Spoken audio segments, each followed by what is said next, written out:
Hello, welcome to the European Open briefing for Wednesday, April the 19th. I'm Rafi Boyadjian, currency analyst at xm.com, and we're going to be having a look at the latest developments in the currency markets today.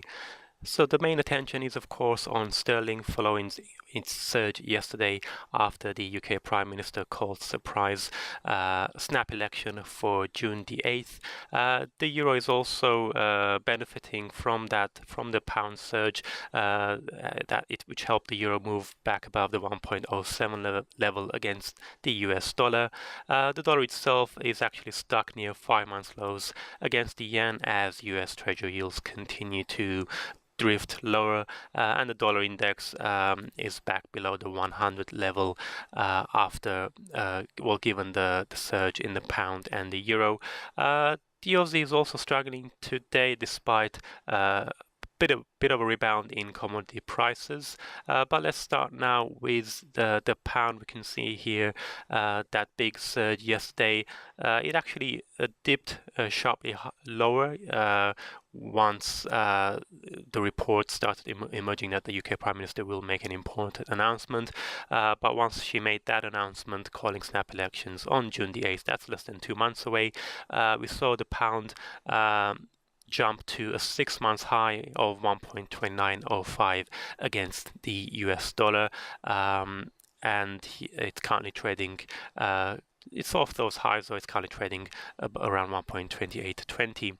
And the reason why this was quite a shock for the markets was that Mrs. May had previously ruled out holding early elections. There were speculations when she was voted in after David Cameron resigned that she may call the snap election prior to triggering Article 50, and when she didn't, pretty much everyone had ruled out that there would be snap elections once Article 50 had been triggered. So yesterday's announcement was a complete surprise for the markets, and that's why we saw that big reaction in the currency markets. The House of Commons will vote today to approve the snap elections. Under the new UK law, which came into effect in 2011, it means that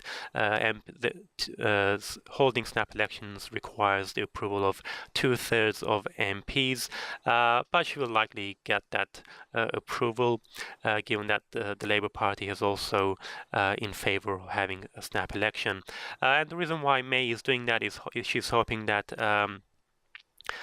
holding fresh elections and being voted in through her own mandate, through her own policies, manifesto, given that at the moment she's currently she was voted in one after David Cameron resigned, so she wasn't actually voted in by the public, she was voted in by her own party, and also she's doing rather well in the polls. It means that she will likely get an increased majority in the Commons, and this would this is seen as strengthening her hand in the Brexit negotiations. And looking at the daily view for the pound, we can see what an impact it had. We saw the pound surge above the 200-day moving average for the first time since June, after the referendum for whether to stay or leave the European Union. But UK stocks unfortunately didn't suffer the same positive reaction, didn't enjoy the same positive reaction. They actually plunged by 2.5% yesterday.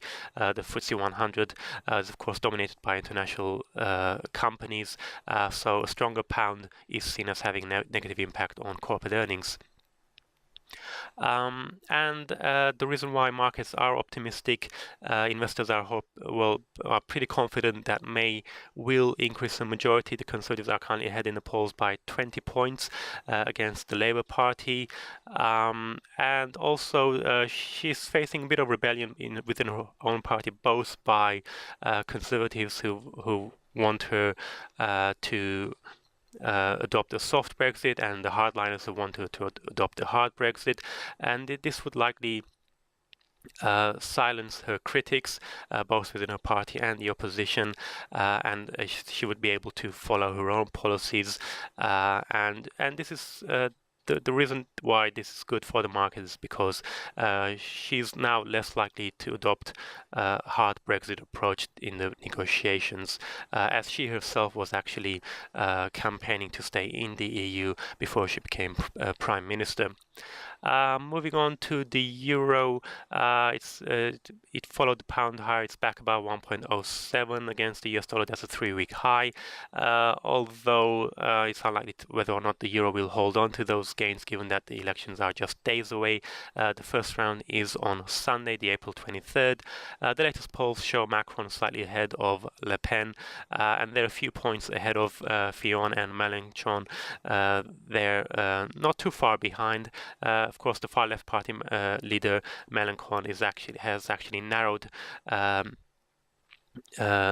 his gap with Fillon in recent days. They're actually most polls show that they're neck and neck.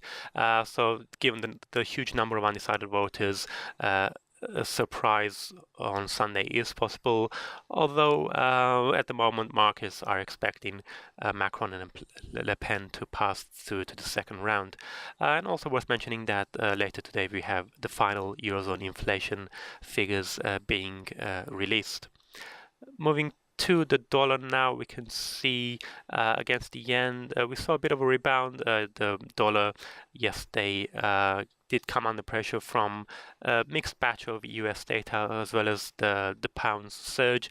Dollar yen is currently trading close to the 109 level. The dollar index, though, has dipped below the 100 level, given the big gains for euro and the pound, which are big components of the dollar index. But the outlook for the dollar is not so good at the moment, given that the 10-year US Treasury yields hit the lows since mid-November, touching 2.165%. That was the lowest since a few days after the US presidential elections. Geopolitical tensions are weighing on yields, as well as the receding expectation that we will get a big US fiscal stimulus this year. That's looking more and more likely that won't happen this year and possibly will come only next year.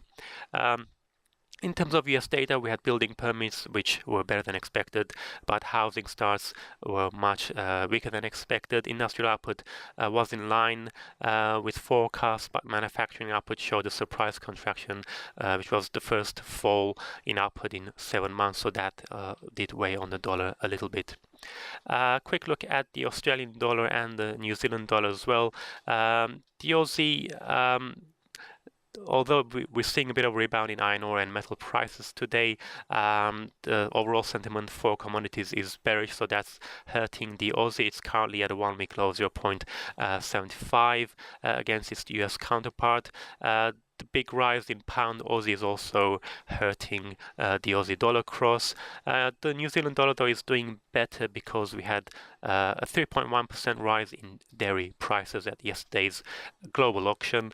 Of course, New Zealand exports dairy, which is its main export, so that boosted the Kiwi yesterday, which rose to a 3-week high of 0.7052.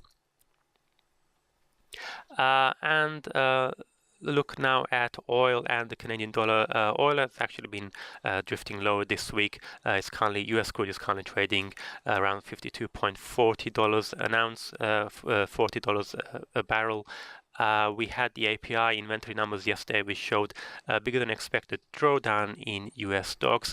But still the numbers weren't, the drawdown wasn't that big, even though it was worse than expected, and it did little to change the immediate outlook about the oil market, given the huge supply glut that we have at the moment. The official EIA numbers are due later today, so obviously those will be eyed. But also on the horizon is we've got the OPEC, non-OPEC meeting that's been confirmed for May the 25th, and they may decide at the meeting to extend the current output deal. And if they do, that would most likely lead to gains in oil prices. Canadian dollar, though, is being negatively affected by the current fall in oil prices. The loonie is at a more than 1 week low against its US counterpart. USD CAD is back above the 1.34 level. Also hurting the loonie is we had some comments by Donald Trump. He said something regarding US dairy farmers, that they're being unfairly treated by Canadian trade. So that could be something that could potentially lead to increased escalation between the US and Canada regarding trade policies. And a quick look at today's economic calendar. It's fairly quiet. We only have inflation final figures out of the Eurozone and US crude stock numbers from the Energy Department. That's it from me. Thank you very much for watching and have a great day.